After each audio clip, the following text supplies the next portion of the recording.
আলফা স্বাধীন এক নচলা পইচাত পৰিণত হৈছে হাবিব কাহে ওলাই নাহে আমি ইতিমধ্যে আলফাৰ এগেইনষ্টত বহু ষ্টেটমেন্ট দিছো আমাৰ সৈতে বহু সংঘাত হৈছে তেওঁলোকে কেৱল চীনৰ দালালি কৰিবলৈ অসমত এই সন্ত্ৰাস বিয়পাইছে চীনৰ হৈ দালালি কৰি অসমখনক অশান্ত কৰাৰ পৰিৱেশ গঢ়ি তুলিছে আৰু অসমীয়াক পণবন্দী কৰি তেওঁলোকে স্বাধীন অসমত যি নিৰৰ্থক আখৰা পালন কৰিছে তাক আমি ধিক্কাৰ দিছো গতিকে অসমৰ জনতাক আমি একত্ৰিত হৈ আহ্বান জনাইছো যে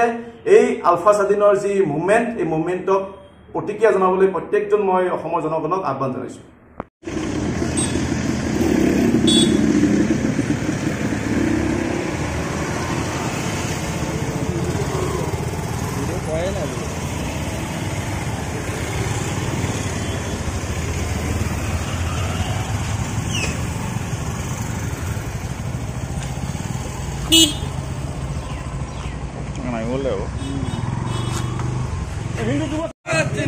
हिंदू युवा छात्र परिषद जिंदाबाद जिंदाबाद जिंदाबाद बोलो बोलो भारत माता की जय बोलो बोलो भारत माता की जय बोलो बोलो भारत माता की जय वंदे मातरम লখিমপুৰ জিলাত আজি মোৰ গৃহ জিলাত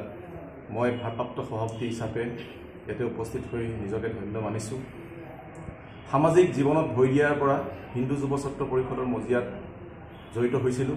আৰু আদৰ্শগত হিন্দুত্ব হকে লখিমপুৰ জিলাৰ আঞ্চলিক পৰ্যায়ৰ পৰা জিলা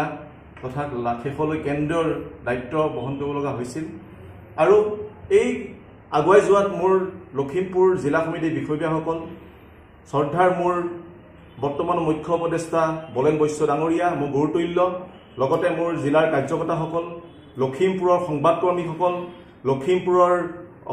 জনগণ লগতে অসমবাসীৰ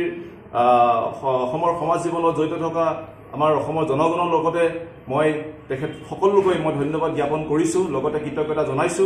আৰু সনাতন সভ্যতা সংস্কৃতি হকে কাম কৰি আহিছিলো এতিয়া মই যি দায়িত্ব লৈছো এই দায়িত্ব লৈ মই জোৰদাৰভাৱে এই সনাতন সভ্যতা সংস্কৃতিৰ ৰক্ষাতে কাম কৰি যাম আৰু দেশৰ ৰাষ্ট্ৰৰ সেৱাত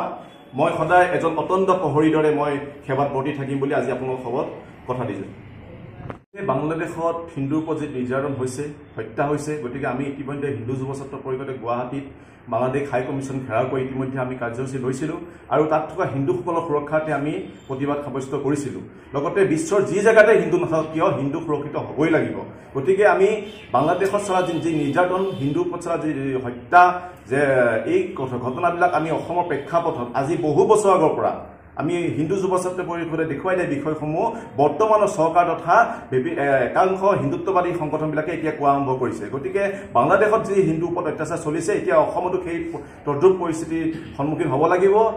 হিন্দু সমাজখনে গতিকে আমি হিন্দু সমাজখনক একত্ৰিত হ'বলৈ আহ্বান জনাইছো